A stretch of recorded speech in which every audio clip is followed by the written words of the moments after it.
2-1. And we're live. And Good afternoon. How are you, mate? How are you, JB? I'm really good, brother. How are you? Yeah, good. I'm really good. We're actually catching up with some fellas up at Hopevale today. So I'm going to, before we start anyway, just acknowledge traditional owners, the land we meet today, wherever you're meeting or joining us from. Our respects go out to those traditional lands and the custodians there, plus also our elders. Send our love and respect to our elders who, without them we wouldn't be here, I suppose. I'm sure that talking on the internet is probably something they probably never thought we'd be doing, but we are, and so our respects go to our elders and past, present, and emerging. So welcome, guys, from Hopevale. G'day, John. How are you? Yeah, all good. All good. Another fellow here, Calvin Jack. Calvin's been a long-standing member of the men's group. Yep. Yeah. One of our legends. One of the legends, yeah. So we might just go around and just introduce yourself, guys, from Hopevale. Give us a little bit of an intro about yourself. Tell us your name. Tell us your mob, and also tell us why you're deadly. Okay, I'll start with me. Off you go, Johnny. I've been working in Hopevale on and off for 10 years. That's why I'm deadly, because I work in Hopevale. Beautiful. Who's next? Who we got next? Silas Gordon. Been coming to the men's club for a while. I believe 15 years. 15 years, wow. Yeah. So tell us why you're deadly, brother. Hey? Why deadly? Tell us why you're deadly. Virus. Been all over the dog. Well, no, why didn't you just... I didn't see what I thought. My home Christmas for Silas is our yes man. All right. Who we got next there? I admit saying I'm deadly because I'm from Fiji. Hey, beautiful, brother. Bully. Bulla.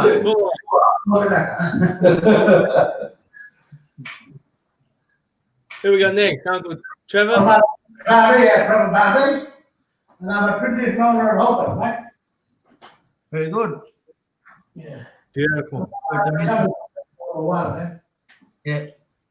Yeah. Anyone Charlie, what are you deadly? one more? Is there one more there? One more there? We can't see everyone. Calvin Jack. Kelvin. Hey, Calvin. How are you, brother? How are you, man? And tell us why you're deadly. Got another couple of fellas there. Look at that. I'm deadly because I quit drinking. Oh, Hey, well done, brother. deadly, all right. We need to hear a little bit about your story after, so we'll get ready for that, eh? And who else we got there? One more. Ron Hart, one of the younger men of the group. So we're doing men's group here for past 4 years, I think. During the older fellas stepping up, trying to get more younger people involved. Beautiful. Yeah, deadly. Yeah. No, that's Well great. done. We us two blokes here, we've probably been working in men's health for a long time, I suppose, with men's groups, haven't we, Jack? Yeah, look, absolutely. I mean, and I guess that's where I first met John. I think 2013, John, over Yeah, in man. America. Something like that, anyway. Yeah. So just a little bit about us. Look, my name's Jack Bullman. I'm a muddy man from southwestern New South Wales. So a fair way from home, living up on the Gold Coast near Charlie. And look, I'm involved with an organisation called Mibbenbar, which we started off as a men's health promotion charity, and now we do whole of community. So we're pretty blessed to be able to get around Australia and work with our communities and do the things that we love, working with our mob. So So yeah, absolutely blessed to do that. Yeah, and Charlie, I'll leave that up to you, brother. Thank you, Jack. Can you guys hear me all right? Yep. Yep, Yeah. yep. Yeah. Well, I'm from up, my mother's country's up there at Cairns, I suppose, around Yindinji, Mob, and my father's from the Torres Strait. He was from Bardu Island, but born in Ontario, of course, where the hospital was. I've been down this way for some time now. I've lived away from home for a long time. Once my mum and dad passed away, I ended up doing a bit of travelling, working all over the place. So I ended up in central Queensland and then down to Brisbane. And yeah, we've been down here for quite a long time now. I think 1996 we moved down to Brisbane. And we've been down here ever since. And now I've just moved down to the Gold Coast, and I bumped into JB, you know, around the same time the COVID stuff hit, the COVID-19. And we were sitting there one day down by the beach having a yarn, and I said to him, mate, why don't we just do something like this? And we just talk to people about how they're coping during this period, you know, where we got all this isolation happening, where we can't get together. Let's use the technology like this, I suppose, to reach out and, you know, connect with people, because it's, you know, down here they were pretty strict.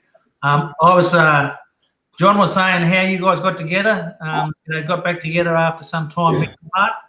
Fantastic to be able to do that.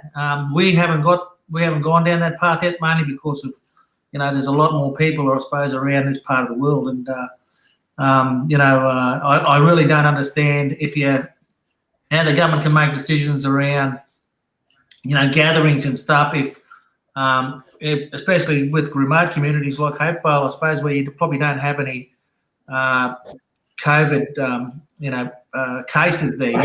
So I think sometimes it's a bit bewildering. You know, some of those restrictions we have down here applies the same for you fellas up there. So I'm glad you guys got together, talked to the authorities, and yeah, able to catch up. And I think that, like, the thing is, like CJ's saying there, I mean, when John told us about you fellas and how you showed that initiative to be able to have a yarn to first the police and whoever else it was that you needed to talk to be able to get back together and adhere to, you know, like the social distancing side of things. I mean, we just thought it was absolutely fantastic, and we wanted to have you fellas on, and we wanted to have a yarn with you and see what you were up to, you know. So yeah, so congratulations on that. So it's been a fantastic initiative. So now, just before we go ahead, I just want to say a g'day to a few people, because we've got a few people watching. G'day, Jenny Wood. She said, good to see you guys. So good. Yeah, fantastic. We've got Jan Hogan on as well. Jan's all the way from Wales. She's watching from Wales. She joins us every week. So hello, Jan. How are you? Good morning, Jan. How are you? Good morning. We've got the lovely Michelle Jaya watching. Happy birthday, Michelle, for yesterday. I hope you had a great day. I hope CJ spoiled you. Let's hope so. We've got Lisa Baldwin watching. Hello, Lisa. We've got Tammy Hunter and Bernadette Lynch watching as well. G'day, fellas and girls. Tammy, I think you're in Brisbane at the moment. You get around a bit, so I don't know what you could be anywhere. Bernadette Lynch in Melbourne, I think. So g'day, Bernadette. Yeah. So we have a lot of people coming from all over the place, I suppose, to listen into what we talk about, and generally it's all about how you're going. You know, that's basically it. What's been happening. So look, don't be, you know, just jump in whenever you want to, and we'll ask some questions, I suppose, and we'll get to know you guys a little bit better, and you'll get to know us too, I suppose. Hey, JB. So if you've got any questions, ask JB. Don't ask me. He knows everything. Oh, yeah. That's actually my line as well. So CJ stole that line. We actually got Richard Weston on as well, who used to be the CEO of the Healing Foundation and now CEO of Snake down in Melbourne. He said, hey, guys, looking forward to hearing from the Hopevale mob. So we are really looking forward to that as well. And we've also got Jason Sandy watching, and Jason's in Brisbane as well. So, all right, we're going to hand it over to you fellas now. Tell us a little bit about what's going on in Hopevale. Don't be shy, fellas.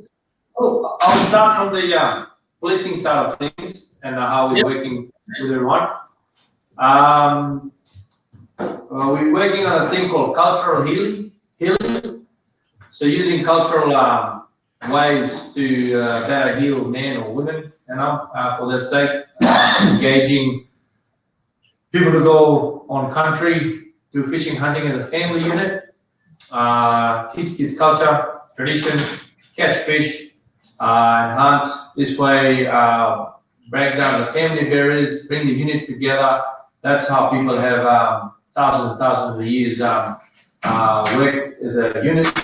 And in Hopevale, ever since this COVID hit, I always allowed and encourage my community members to go out within our boundaries into cultural lanes and go hunt and fish. You're not going to get charged or get a stupid ticket because Indigenous people or anywhere around the world, for sake, we're not used to living in a nucleus family system, used to living in a big community system. We're working together, going out, hunting and fishing, and we can't stop that. So with that consultation with the boys here and the council and everything, we made sure that we encouraged families and people to go out as a family unit. Obviously, again, if they're staying in their traditional property, it's still their house, they're not breaking a rule within the biosecurity. So we were able to do that, and we've seen some great results. So that's what we're doing through this cultural healing, which is working great. And we've got a couple of other good examples coming, which we'll share with you guys as we go along in this journey. Yeah. Now, brother, has COVID-19 affected you and the mob up there in any way? Or what ways has it affected you? Hey, I'm Keegan Bowen, one of the male AOD and AOD workers up here, and also a council representative as well. I've had the discussion with the National Museum of Australia. They asked me the same question about how it affected us, and I say a lot of people say in a negative way because we're all restricted and we're all kept in this one community. But for myself personally, as a young fella in this community, I have a lot of mates and a lot of young fellas that have these real good skills that was really able to excel as in hunting and gathering for our community. Every weekend, all me and my mates and all my cousins and brothers, everyone was all out in the bush hunting, gathering, getting all this meat, fish, and it was awesome. And it really, really made us excel and in our cultural practices. The amount of fellas been making woomers and spears and going out spear fishing, like it was amazing. On the weekend, I was able to get about 16 coral trouts, 3 crays, and my freezer is empty. Every weekend, my freezer is still empty, and so will go with a couple of other young fellas here too, in my age. None of our freezers are full. Our family members are full, But that's something we were always taught by elders and our people in our community, and it's good to see us using that knowledge to give back to the community. And I think this COVID-19 really, really helped us do that. So I'm so lucky. Oh, that's brilliant, brother. Yeah, thanks for sharing that. I mean, it's just sadly. In here, what is done is actually solidified one thing very important. And when all hell breaks, we've got to revert back to cultural thing that have come down, passed down for 80,000, 50,000 years ago. That thing is what is going to make this community go to the next level. And being this COVID-19 has exposed that, and again, putting it on the pedestal, saying that we need to go back to that. We need to go back to hunting, gathering, the way to eat food, fresh food, live longer, instead of bolting down a grog and drugs and all that. Guys are going out hunting and fishing and providing for families. Now that is what warriors used to do, and that's what we need to reinvent that in a positive way, and which has been great. Like I've got some great blogs here they taking the initiative, the young, some are old, they're going through like this kind of stories. There's a lot of bad press about all this kind of stuff, but there's a lot of good press, and this is one of the good stories that needs to be told to the rest of the communities around Australia, that they need to look within themselves and around the cultural tribal land that will give them that ability to survive for another 100,000 years. Yeah. You are COVID-19 down real good, so what it's like we have culture to rely on. Looking in the cities now, they went stay at home in their little room, and there's a backyard, but my backyard is 165 acres. That's my backyard. I can go hunt, I can do this, that's my backyard. And we went there and done up traditional practice, given them traditional food, government and that improved our health, so, like in traditional diet. It really brought us together as a community. It really brought us together as a community. Yeah. Like a great thing happened the other week, especially with the police and some of the young fellas, and with one of the members here, Rowan Hart. So there was a bit of feud in the community with a lot of the young fellas, and they were using they have all these abilities and all this talent and time. They were using it doing wrong things by fighting streets and whatever. So we pulled them all in, had a sat down and talked to them and said, hey guys, you have all this energy here. Use it productively. Use it by going out and doing the right thing. And then Rowan was able to take a few of those fellas out and take them out hunting, and they were filling fellas' freezer up instead of sitting on the. And these fellas were fighting, and the next thing you know, they're all hunting together and challenging each other, and that was a great way. I love that. Bit That's competitive. brilliant. Yeah, sorry, brother, you go.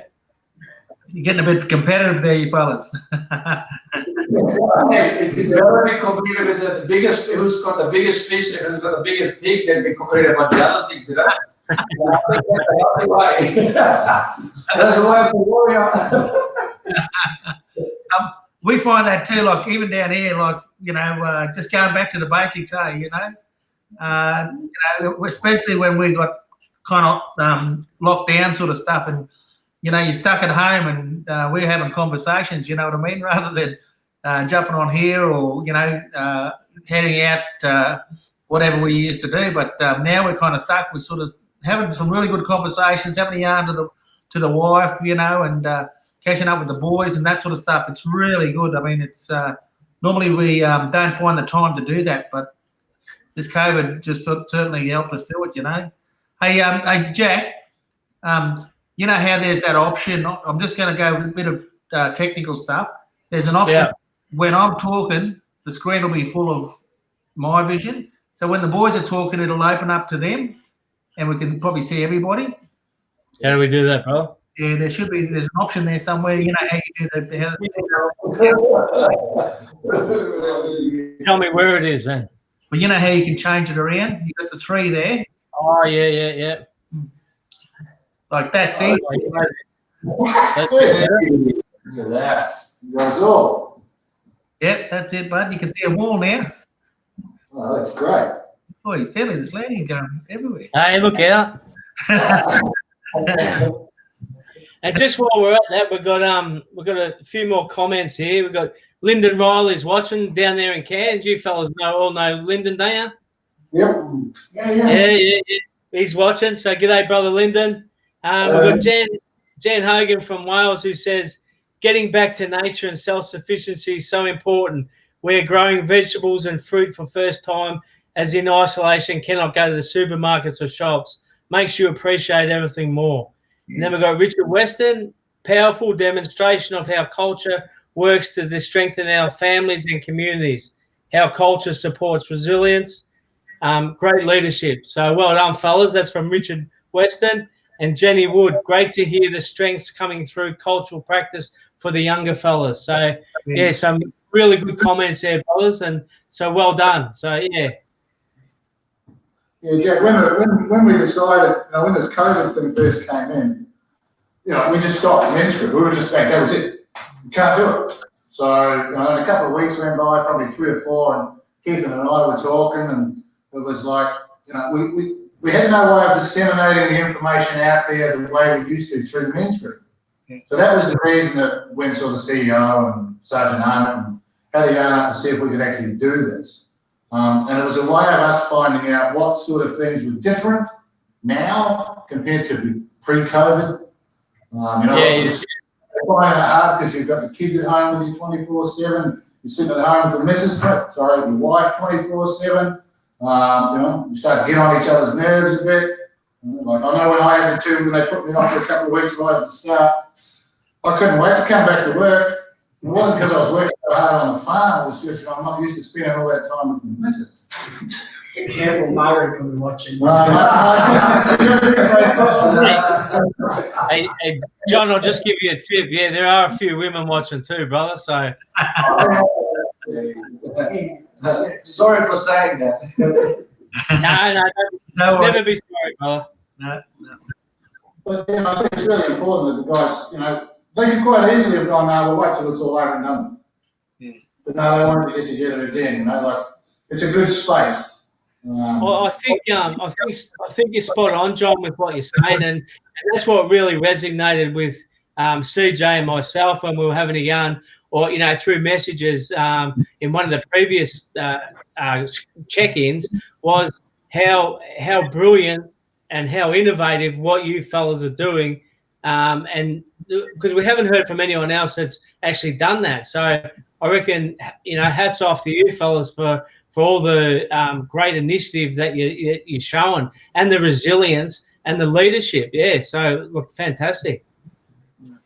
Excellent. Yeah, that's good. Yeah, so what else have you fellas been up to then besides all that hunting and fishing carrying on? We had all these camps planned for this year. We had an NGO from down south that stepped up and was prepared to cover the cost of our 4 men's camps this year. And that's sort of all been put on the back burner until this is all over and done with. But he's still there. They're still sitting there waiting. We've decided that what we'll probably end up doing is running 2 men's camps, 2 women's camps. So the women get out on country as well. That way the men can take control of the kids for a week or so while the women are away. Plus it's good for the women to have a break too, Absolutely. So fellas, tell us a little bit how you're going to fund those camps, and those sort of things. How you're going to set them up, how you're going to fund them, what you're going to do there. Tell us a little bit about that. Well, with the agency wise, so I work, I'm a council representative. You got a well-being representative, you have police force as well here. And one of the problems was back then before COVID, a lot of the different agencies were in competition with each other, which was not very good, not very healthy for the community. And everyone wanted to do a program and everyone wanted to run it because that's the way, everyone gets their funding from. Yeah. Whereas because it's COVID-19, we had to look at what agencies are here on the ground because some agencies from the outside couldn't come in to assist. So we had to look at our local agencies and how can they have support. So I think about 3 days ago, we had a meeting with the council and different agencies that were here in the community. It was all local agencies, which was awesome. And everyone said, well, we're here now. How can we support our people? And everyone was throwing in their resource. I have camping gear. I have a bit of bucket of money. And Congress was like, oh, we've got a piece of land. Maybe you guys want to have a camp on. And that's one of the great things, too, that COVID really done because it got us all on the same page saying, well, hey, our agencies is our community is. So let's start doing stuff for our community. And we've got heaps of agencies willing to put in-kind support with resources and any type of money. And it's all there, ready to go. We're just making sure after, I think, the 12, and when this restriction is lifted a little bit, hopefully, we can start having these camps as soon as possible. So some of the things that you do on the camps, tell us a little bit about that. This all he can tell you. Yeah, come on. Well, how many camps have we held in the last 5 years? 5. Yeah. We had 2 camps last year. 5, yeah. We had Ernie Dingo's Camping on Country crew came up, which was great. Then a month after that, we held another men's camp. So we had 50 odd men on country in a month, which, you know, sort of unheard of in a little place like Hopevale. But like this men's group's never been funded, Jack. It was set up in 2009 in its current incarnation. Never had any funding. It's not affiliated with Men's Shealth Australia or anything like that. It's a solely complete, it's not incorporated. It's an independent local group of men who get together every Tuesday night and have done since 2009. You know, we've lost men, we've gained men. You know, people talk about Hopevale, and I know they do. I've seen it over the years that I've been working here. When they hear what we're doing, they're really intrigued with how can the small community with no funding pull this sort of stuff off. And a lot of it's being cheeky, really. Previous employer, when we first mooted the idea of running a men's camp, they wouldn't fund it. So I went down there and talked to him, and he said, "How much do you need, my child?" He goes, "I will fund that." And came back, that was the first men's camp. The next year, the organisation, they were right on board because they saw what happened on that first camp. Men came back different. The women felt better about it. You know, like, it just fitted in. It was like putting your hand in a really smooth fitting glove. And it just worked perfectly. We just kept going and going, meeting every week, yarning up. And you know, the men's group's not so much a group where we talk about everybody's problems. It's more about what can the men's group do in the community to help other men, to help families, and to help the community. And as you see, these young people on board, you know, they're just stepping up. We've got a complete change in our local Shire Council in Hopevale, where everybody on the council is under the age of 50, which is brilliant, you know. We've got young people with young ideas, fresh motivation. You can feel it. You know, it's once this COVID thing finishes, I've got a funny feeling that Hopevale could very well be one of the standout communities in the Cape. I think we've got to invite them up for our next men's camp. Yeah. Yeah. I would love that. And the other thing there is we also run camps as well at Mibbenbar. So we'd love to have some of you fellas come down and you know, join us for our camp when we're back on track and able to hold that as well. So we'd love that, brothers. Exchange, cultural exchange. Yeah. Absolutely. And that's what it's about, brother. Yeah. Yeah. Absolutely. I took it. Well, one thing great about these camps, like some of the older men here as well, like they don't understand that they have such a great talent. And when us younger fellas come in, we always ask these questions like, "Oh, we want to make a spear," and Grandpa Trevor here is like, "Oh, mate, I can make it the straightest spear you could ever get, or the best boomer you could ever have." And I always look for stories because I've always been out studying outside of community. Like I'm born and bred here, but I've been away from boarding school for quite some time. Come back here, I look for stories. Someone like Silas over there can tell you every story about every landform, any object, any rock. And you got this fella here. Oh, he is my idol. He can paint you the Mona Lisa if he wanted you to. Right? But this is the type of thing that when us younger fellows come in, we're always asking these questions, and it's good because the older fellows done it. They kind of realize how much talent and how much knowledge they hold until we start asking that question. So it's so great to be part of the community like Hopevale with elders like these guys. Yep. How good's that? I mean, that's fantastic, guys. I was going to say, look, I've taken some young fellas up to around Doomadgee that, you know, for a bit of a some young blokes from the city here, really, because they haven't ever been anywhere, haven't done nothing like that, and we tried to sort of get them to, you know, get them on country and get them to feel like they, you know, there's something there, I suppose, and have that connection.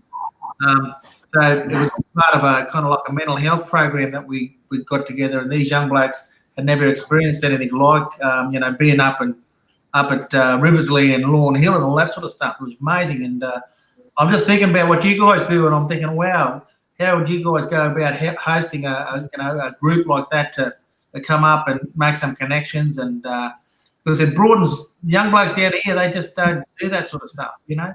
They'll sit in their room playing their games, and listen to music. I know you fellas listen to music, but they're really disengaged. You know what I mean, in terms of their themselves, their identity, but also their culture.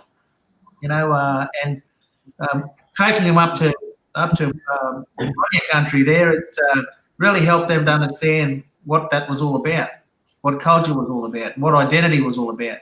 So, we continue to work with young fellas down this way like that, but we're always looking for locations to take them, and especially where there are, storytellers like you've got around the table there, and knowledge men, that know a lot of culture, especially that sort of stuff. So it's always good to hear, that obviously, you've got a lot of talent up there.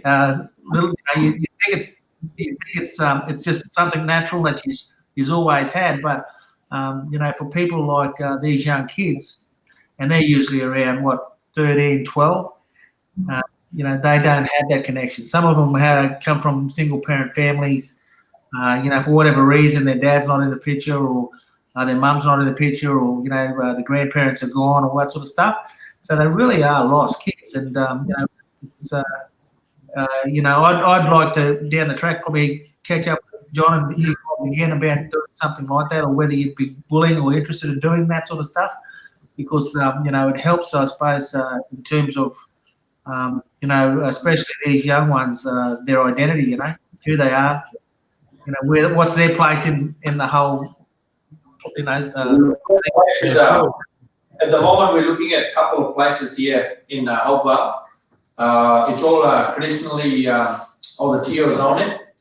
There's channel stations that they're running, programs they're running. We're trying to work in with them. So there's a couple of places that's already set up that can accommodate stuff like that for you guys to use and work with that. Obviously, you're supporting a indigenous farmer who is working hard on his land, and he's come through the ranks where he's using his traditional upbringing to restart his life. And they're doing ranger program where they're showing how they're looking after the land as custodians, but at the same time, running the program.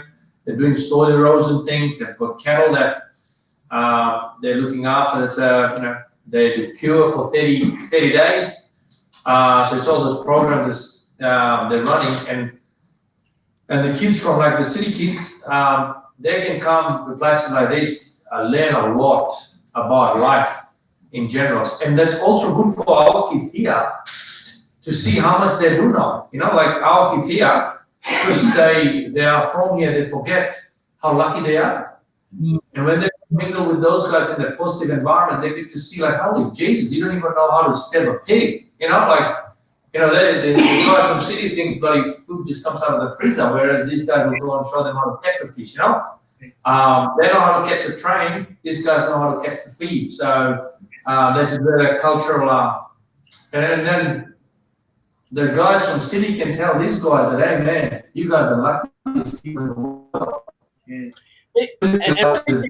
I think you're spot on there, brothers. I mean, that's the whole thing about this, transfer of knowledge, and it's not just one way. Everyone learns from everyone. So if we can have some sort of, as someone said before, cultural exchange. I mean, it's such a brilliant way of doing things. To show some of these younger fellas from the city your ways of doing things, because you are so lucky that you still got your culture, whereas our mobs down here have lost a lot of our culture. So it's so important what you fellas are doing. So again, congratulations. Just before we go, I'm going to say hello to a few more people. G'day, Tanya Magro in Melbourne. G'day, how are you? David Eric Sutton, he said, hello everyone. Sorry I'm late, but eventually got on. And he said it's a great chat. Morris Cloudy's watching. G'day, Morris, down in Townsville. Yep. Jan Hogan, as pretty as Charlie is, can we get a close-up of the guest, please? Charlie had Jack, she said, mate.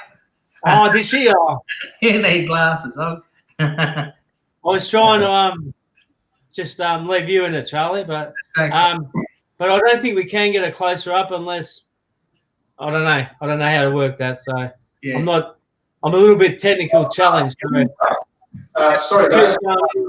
So are we able to let our some of the men here tell their stories, empowering Absolutely.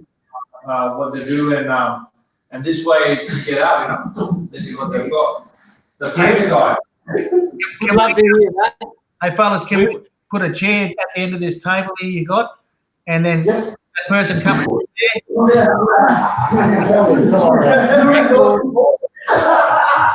I told him That's why CJ gets paid the big bucks. Right? You okay? Your platform, a good story. And what needs a bit of light there, John? Have you got light? Yeah, got a bit better light. Just excuse us, everyone, while we're just trying to rearrange and Yeah. get things happening here. Perfect. That's better.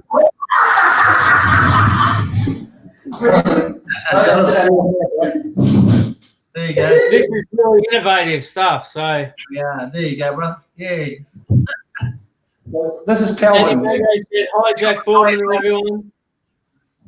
All right. So who we got here? Kelvin. Calvin. I've heard a little bit about your story, Calvin. So we want to hear a lot about this story now. So off you go, Calvin, please. I'm Calvin Jack, Hopevale. So I came to the men's group every night, every Tuesday.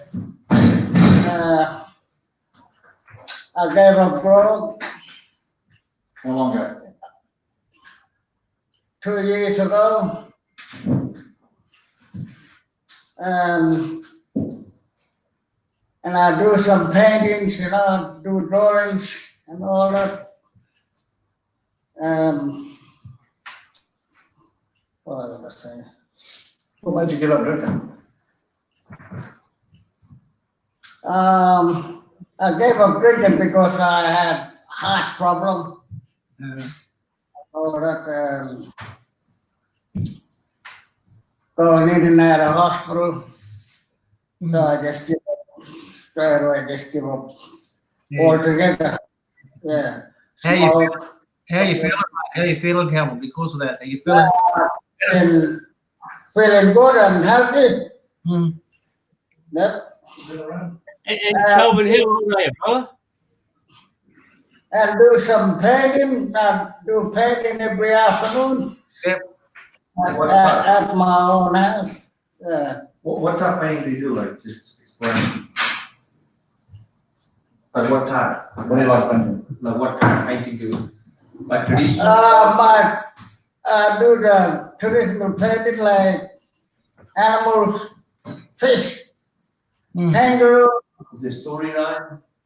I never done one of those yet, but I like to do one. Yeah. Yeah, but only just do all dugong and turtle. You eat them? Yeah, I eat 'em. So Calvin, when you finish your paintings, what do you do with your paintings? I just leave for half decoration. Okay. I Good. my own house, yeah. Wow. Yeah. Very good.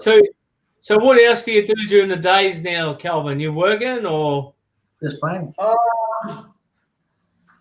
During the days I go down to the men's shed, when the wake was started. Yeah. Okay. But at the moment, nobody not working at the moment. So I'll go out fishing, go out fishing, hunting during the weekend. And that's it. Kelvin found some rock art a couple of years ago, Jack, that nobody knew existed. Oh, wow. Tell us a little bit about the rock art, Calvin. The art that you found in the cave. Oh yeah, I went to my land and with a chopper, And I went down the hill. I got a fright what I see. Paint is just like done today. Oh, wow. Yeah. And when we all went down in the from the hill, top of the hill, went down, everything went. It's a story place where no women are allowed to go there. Oh, Okay. It's men's business. Yep. Yeah, and I took a photo of the whole lot. Little fella's hands. I took photo, everything, and the chopper said, "How you know where all the paintings are?" And I said, "See the eagle there, little small eagle in south, out in the open."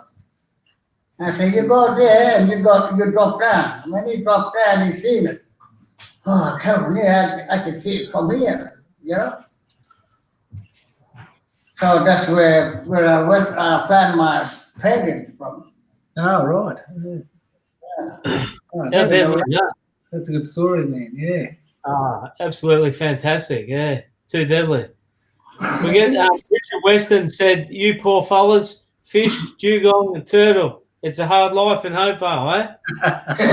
It's a good life. It's a good life. I think Richard should be jealous. Go on, Pizza Hut. We'll swap you fellas for some Pizza Hut and KFC. You know, we do so much work in different communities around Australia, and it's the one thing that wherever we're going there, and we say to fellas or girls, what can we bring you something? It's always KFC, eh? We love our KFC.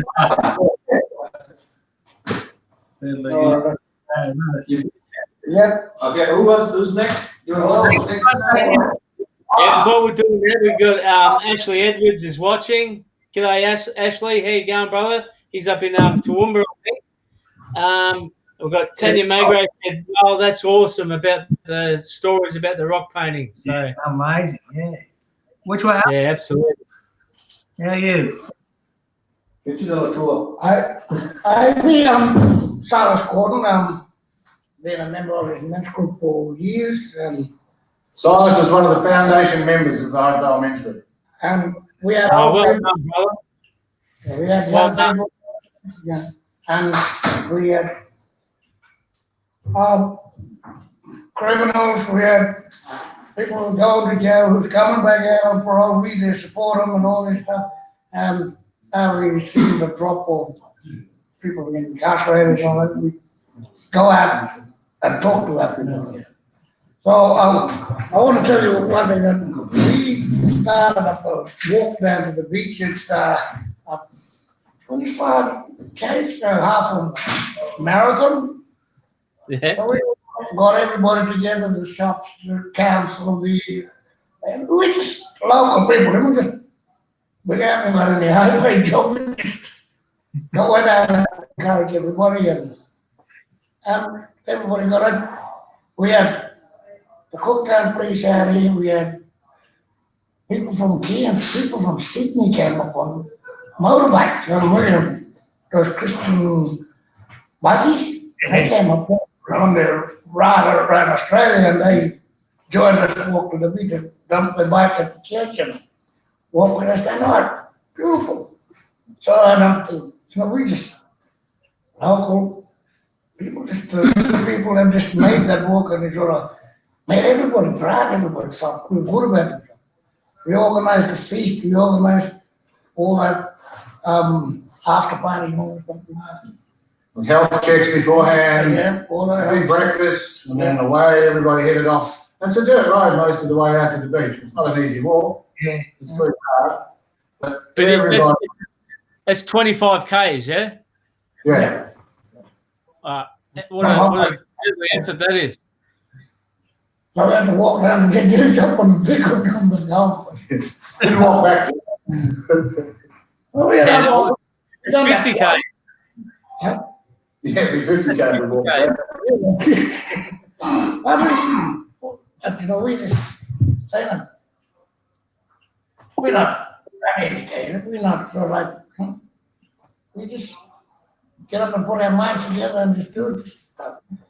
And that's the main thing, we just gotta get together and talk to one another and help each other out. When we come to this, we don't judge them for what they done or what they are doing. We just sit and you are my brother, you are my nephew, you are my grandson. There's a funny story there that we, a couple of these people from, what was that? Townsville came up here in this group. And they, all right, let's introduce ourselves. Okay, everybody said their name like we just did. And okay, hang on a minute when everybody introduced themselves. Hang on a minute, now we do a black fellow in that. Where are you from, brother? Where are you from? I started talking to my own nephew. Yes, I mean, we all said, okay, yeah, we got a more people, we got more there, and we got everybody's not comfortable that there's family or family from Hopevale, the family down in town, you know. So, they're wonderful. So that's the way it's from. Just finding that connection. That's it, eh? You don't know, Right. So Uncle, the importance for our fellas to be able to get together and have a yarn and talk about what they need to talk about. How important is that in Hopevale for you fellas? You know, well, it's very important because we, the people on different levels, you know.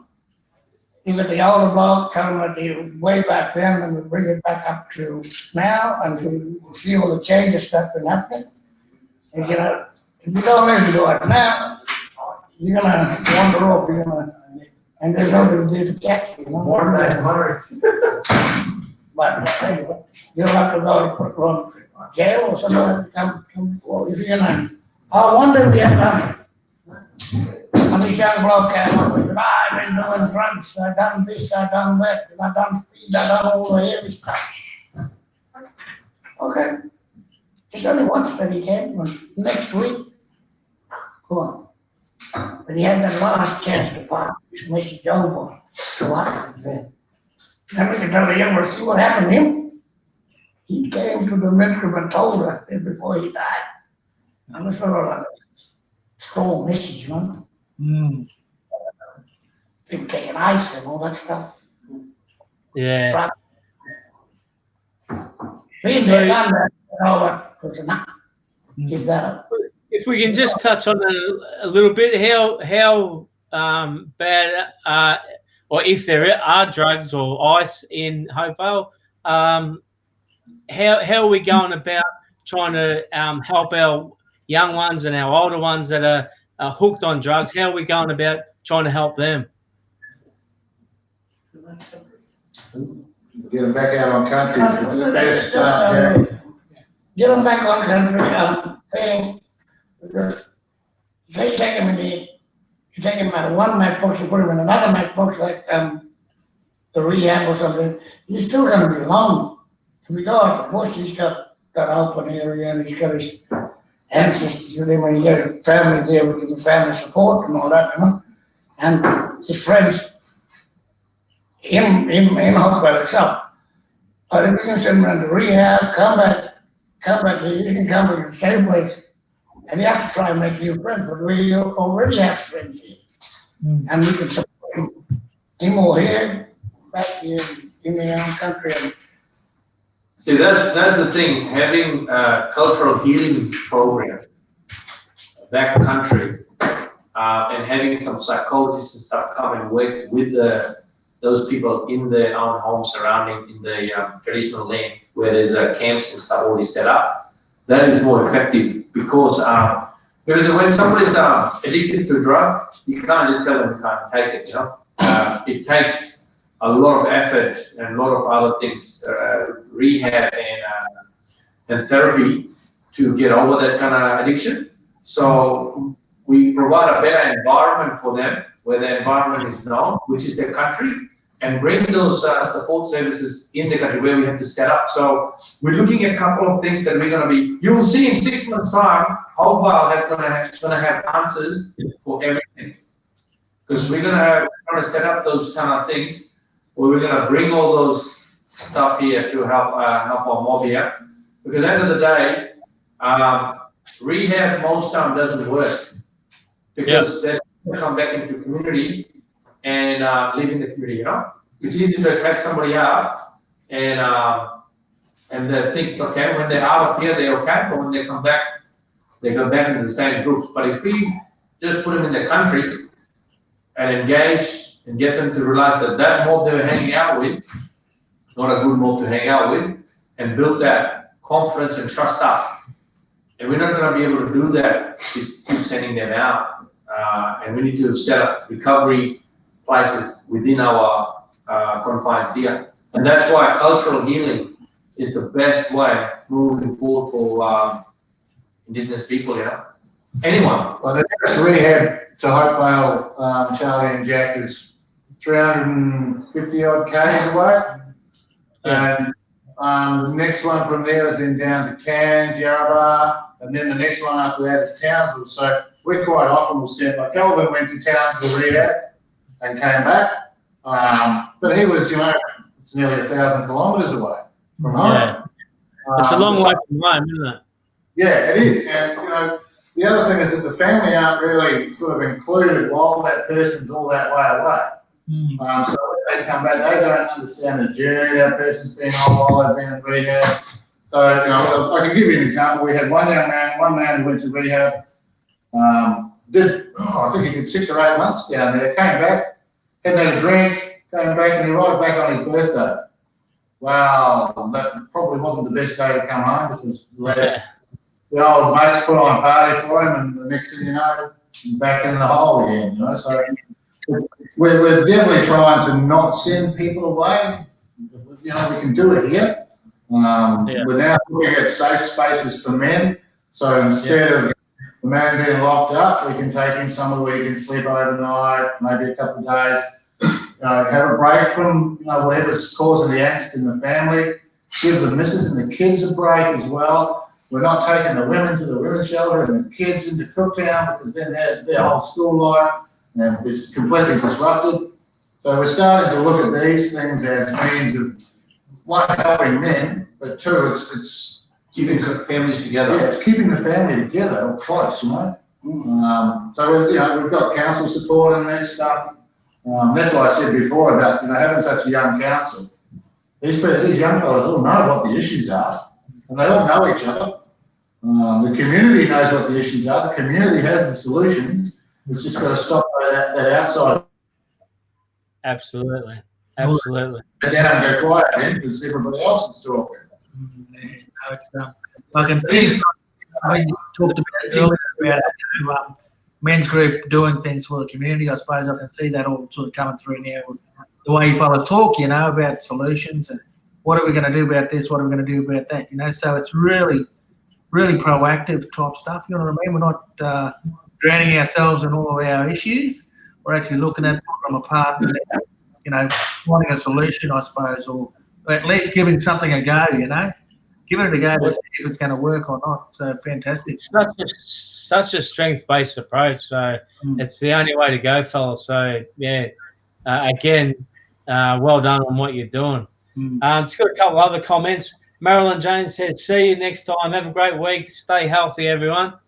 And she also said, we are all one big mob and love to hear everyone had their chats and views. It's a great space to join in or just listen to everyone. So thanks, Marilyn. Yeah. So we're really enjoying this, fellas. So, you know, learn a little bit more about your experiences and what you fellas are going through up there in Hopevale. So thanks for your sharing that, Uncle. We really appreciate that. Yeah, thanks. Deadly. Yeah, it's always good. You should get him on your chat by himself one day. He'll talk to you all night. I know. Yeah. We'll get him on there. Thanks. Who we got next? So this is Randall Charlie. Hey, brother. How are you, mate? You all right? Yeah, good.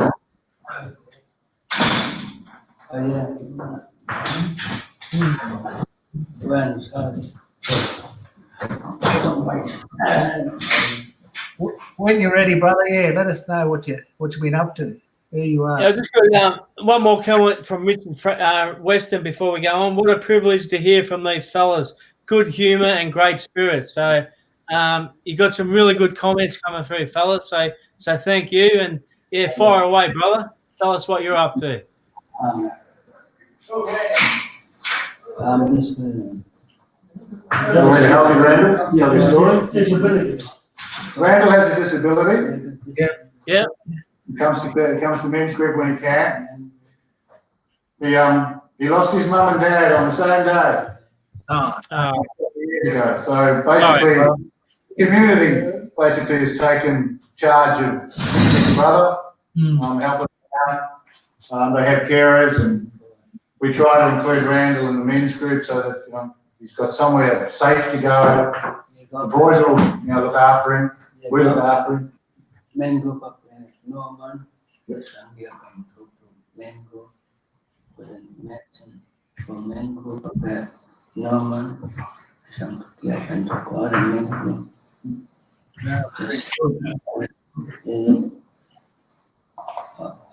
Yeah, you guys with them. That's about Ken and Ken from He's doing well. Brilliant, brother. And sorry to hear your mum and dad as well. I suppose it's such a positive that you got your community behind you, brother. Thank you. Thank you. Yes, thank you. Thank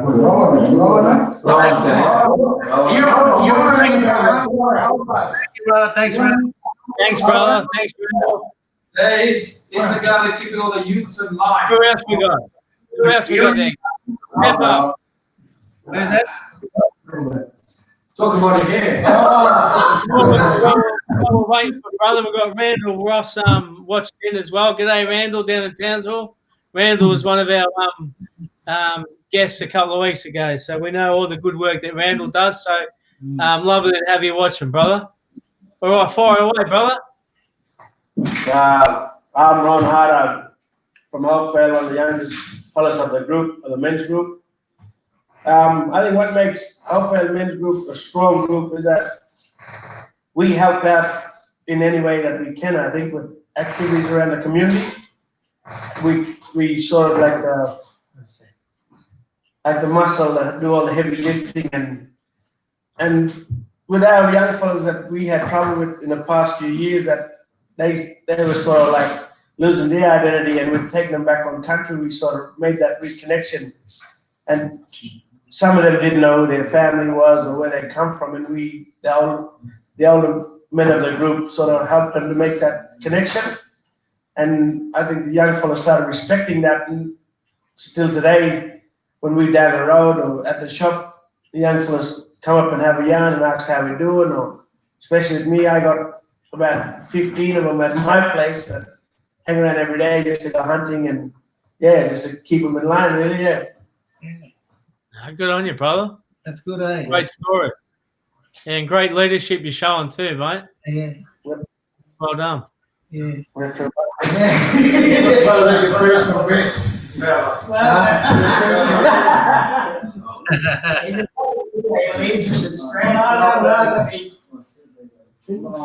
Oh, you got the elder of the group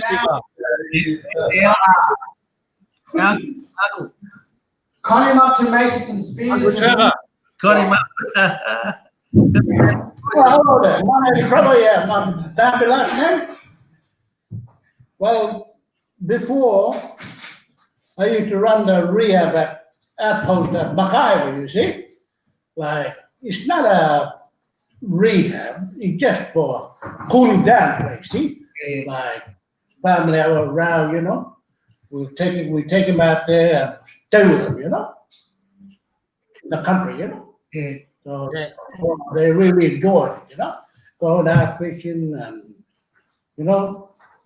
they really enjoy it. Yeah. So when they cool down, we bring them back home. Yeah. Like that. Nothing like it. Nothing like it. Nothing better than that. the way those days, you know, how I seen it, you know? Yeah. I used to cook for him there just to cool him down. When here, we are suffering, you see? Mm. With other alcohol, you see? Yeah, suffering, yeah. Well, I don't drink, I don't smoke, you see? See? So that's why they don't want to depart with me. Mm. Yeah. We really are suffering, you know? That's why we need a halfway house for them. Not a rehab, a halfway house, you know? Get them out the country, you know? Yeah. You know? For a start, we get nothing. Mm.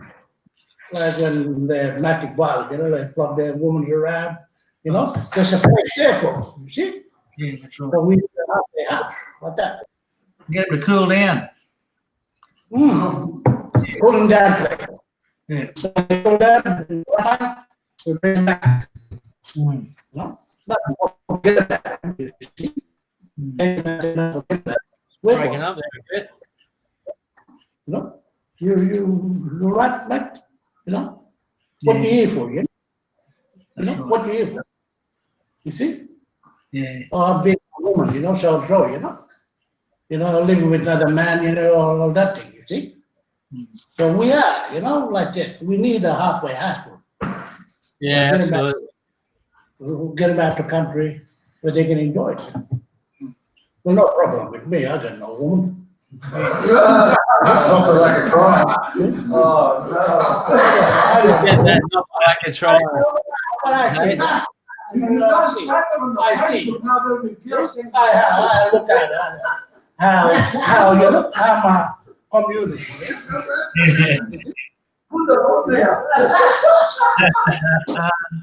We really want to do that, you know? Yeah. We're not there yet. We're not there yet. You see? If we would have that, like, we got a rehab out there for ladies, you know? Yeah. Halfway house, you know? Um, But nothing for men. Nothing for the men. Oh, Yeah, okay. oh right. So, cooling that place, you know? Yeah. Yeah, and I think that happens a bit too, Uncle. You know, like wherever we go, I think fellas seem to struggle a little bit, or wherever we go. So I think you're spot on, and I think maybe that's what we need to be working together on, is trying to establish something, as you say, like a halfway, well, not a halfway house, but a drop-in centre or whatever it may be, just for our fellas to be able to cool off and you know, work through some of the issues that they're having. Like a safe place, you know, safe place where you go. Absolutely, that's what it's about, having that safe space for our lads to be able to talk about their concerns and issues. Yeah. Right. You see that, I see that in many ways, you know? So we need help. Yeah, absolutely. To get the quality out of the country, we'll see the difference, you know? We stuck right here, you know? Yeah, absolutely. We need to get out, you know? Yeah. But that, It's better than drinking that grog and getting cranky again or on that whatever they do. But you know, try to get away from that stuff. here, what? So we need to get him out of the country, we spot on. Yeah, absolutely. Traditional food, you know? Yeah, absolutely. Thanks for that, Uncle. That's a really good insight into what some of the issues are and some of the stuff that needs to happen, I guess. So, Yeah. thank you for sharing that with us. Yeah. Yeah, right. Yeah. Okay.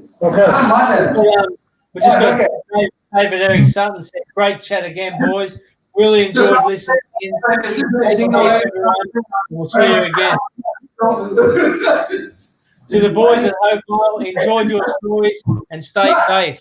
That's from David Eric Sutton. So Yeah. And I see Jan Hogan. Jan's from over in Wales. She reckons Uncle Trevor, what a legend. Oh, somebody. You're a legend. There you go. That lady over in Wales. What a legend. fire away, brother. Yeah. I got the knowledge. Yes. what my dad taught me, you know. Yeah. We My gotta, parents are here. we gotta pass it on. We gotta pass it on. Transfer our My knowledge. parents taught me a lot of knowledge, you know. That's why I tell you here. Beautiful. Thank you, Uncle. Now you Eileen Elsie Brown said hello, everyone. Hey, Alison. yeah. All right, fire away, brother. Tell us a little bit about what you're doing, because we're Well, what are we doing this week? Nothing really. I think this is our second men's group, so we're kind of trying to reestablish ourselves. Silas has been coming up every day, talking to us up here about new ideas.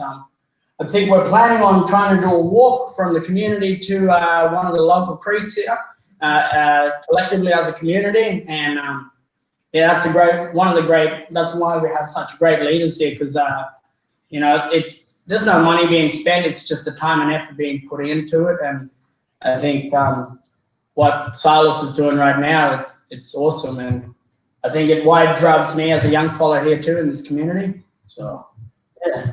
So that's what our plan is, for the next step. Yeah. Yeah, and I think that's fantastic, brother. I mean, like you said there, it doesn't cost money. So some of the things that we can do with our fellas that we don't need money to do them, we can do them off our own bat, can't we? Yeah, that's it. That's one thing we established with Rowan as well. So I've been a male youth worker for the past 3 years, and I've just changed the role now within the organization as an ARD worker. And when I used to do my my youth work with the male and had all these youth camps, I had every September we used to go on different lands and take young disengaged youth onto the land, rediscover themselves, and that's what Rowan was talking about. I had this group of men that volunteered their time. They had no pay, they had nothing, but they're willing to help out their community. And that's why I respect Rowan and a lot of the men in this community right now, like this men's group that helped out a lot about it. And, these guys don't expect the money. They expect the outcome of our younger ones being empowered and being proud of our community. Yeah. So, yeah, but now I've got a new role as an ARD worker, and also just been elected this year as a council representative. So it's my first year, 26. Wow. So I'm like real nervous.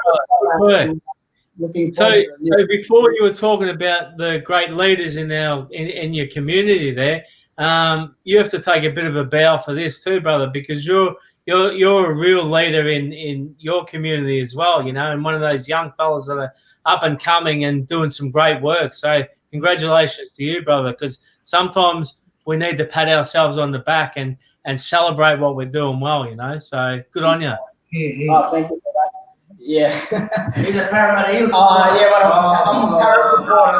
So if any Para people watching, shout out to Parramatta. Yeah, look out. Hold on. I'm a Manly supporter. We got done on the weekend. What's going on?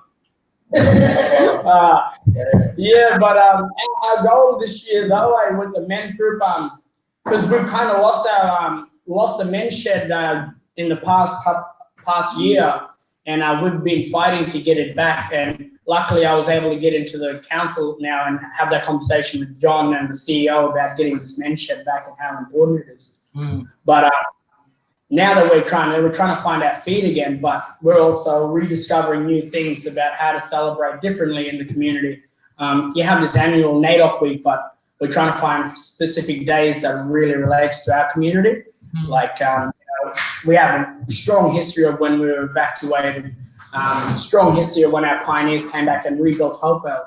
So before the COVID come in, we were trying to find out a day where we could celebrate those strong old men that came back to this community and put this and gave us what we've got right now. And I think us as men, to empower ourselves again, is to kind of recognize those men again. So that's one of the projects we're looking at, and it's going really well. So Yeah, that's great for respect and gratitude. Got to be grateful for the fellas that come back and were there before. That type of stuff is really important.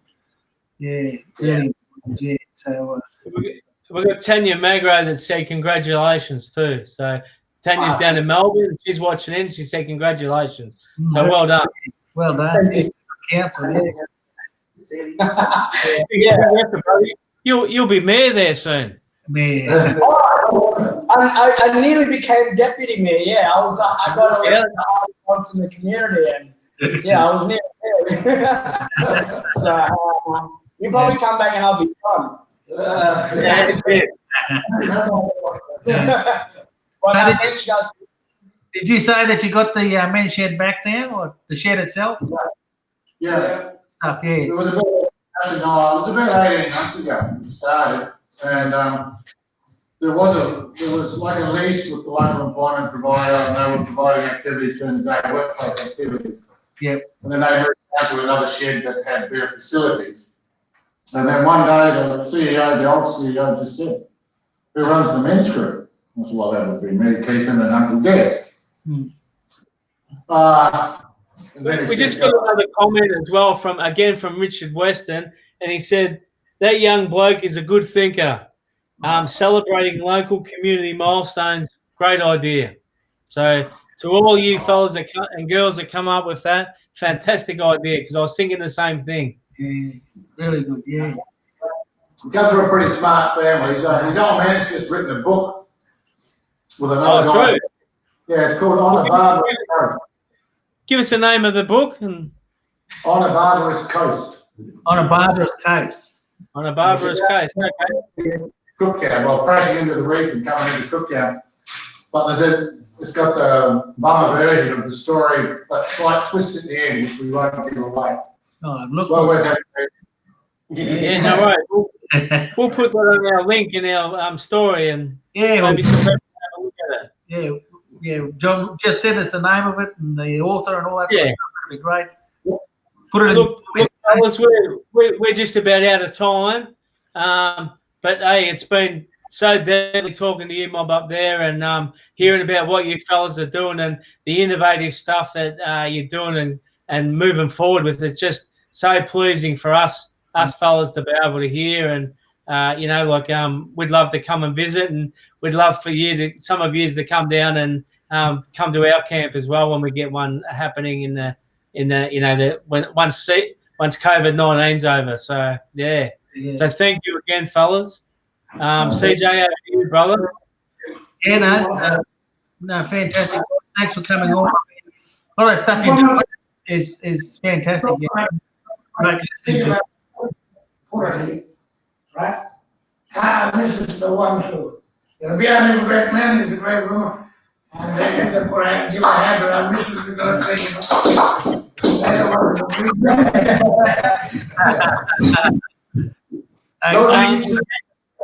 Tanya Magro from Melbourne, she just said, "Thank you for sharing your stories. Love them all." And Mark Williams just said, "Watching on from Yugonbear country, keep the conversations going. Great work. Happy to help. Happy to help out as well." So Mark's down here on the Gold Coast as well. G'day, Mark. And Jan Hogan said, "Great chat. Thank you. Have a good week." Yeah. So, fellas, we're just about out of time. Any last word from you, Mob, there? I think Charlie was about to say something before we cut him out. Yeah, no, I'm just going to say, look, anything you guys need, I know that I've been doing a little bit of work with some men's sheds around the place, and I don't know whether it's a common thing or a well-known thing, is that, the funding they give for men's sheds is not necessarily just for, equipment and stuff. They actually fund things like you were talking about, that celebration. So what's that men's group doing? They want to do that celebration of those people and, important days in the life of Hopevale type of thing. So, yeah, have a look in some of the guidelines. You'll see that there's probably an opportunity there if you need any other resources. Yep. And you got someone to help you write up some submissions and that sort of stuff. If not, we can have a yarn about trying to get someone to help out as well. I might send John. I might send you up a link or something for it. Yeah, that'd be great. Yeah, that'd be good. Yeah. But I think the local council is looking at actually creating a position within the council structure as a grants writer. Somebody who's just employed, so go for that funding. Fantastic. Perfect. Fantastic. There's a bit of a technical thing there, but once that gets sorted out, we'll be there. Because we try to eliminate all the outside organizations coming and sucking up the money from here and basing it outside where we don't have anybody on ground here. COVID-19 taught us that when we need help, we have good enough people, smart people here, empowering people that we can use. Why not give them the job and we can get more effective, and we have been able to do that. So we're looking at about $1 million getting sucked out of here. So we try to negotiate to get that whole position filled back in here. And then we can run a lot of programs. And that's the thing, it's not about asking for money. There's already money getting spent and it's getting wasted down the drain. And we just enter into a situation where we can use the money effectively and get 120% effective with anything we run here. So that's what we're looking at as a community, and I think the biggest thing is that you know, we need to all work together in the community if we're all on the same page. And like with that, we're able to get everybody on the table for the first time in a long time. There's a lot of historical thing that happened, and we were able to yesterday. That meeting was very empowering. Where we had everybody on the table and get ideas flowing, and we even found where the money's went. And we were able to go, one party said they'll donate us a whole building material to set up a new men's shelter. Great work. Great work. So, it's true. Dialogues, conversation, sitting on men's like here and asking them what they want, and then putting on the table instead of us from organizations coming in. This is what we're going to do. Absolutely. It's not about it's all about finding the right solution, what the people want, put it on the table, and that's what affects the same thing. When the kids were fighting, we brought the families together, we did a mediation. Doesn't, you know, people are saying, oh, we're going to cost money to get mediated. I said, no, I'll mediate. I'm the referee. You bring down, we have a conversation. We don't need somebody from university to come and tell us how to run that.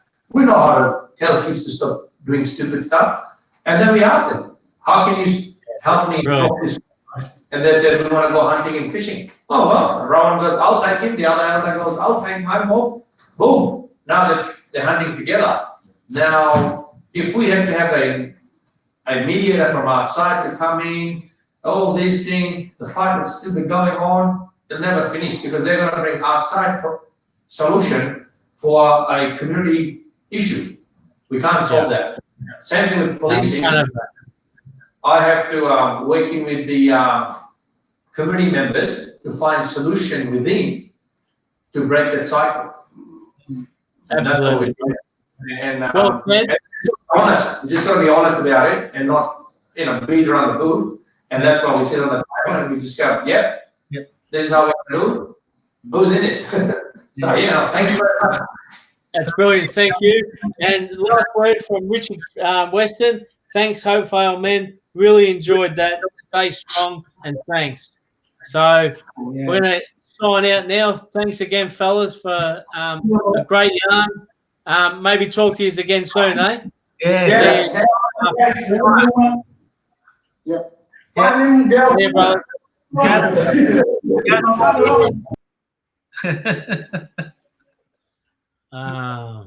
Bloody hell. Yeah, I think, I don't know,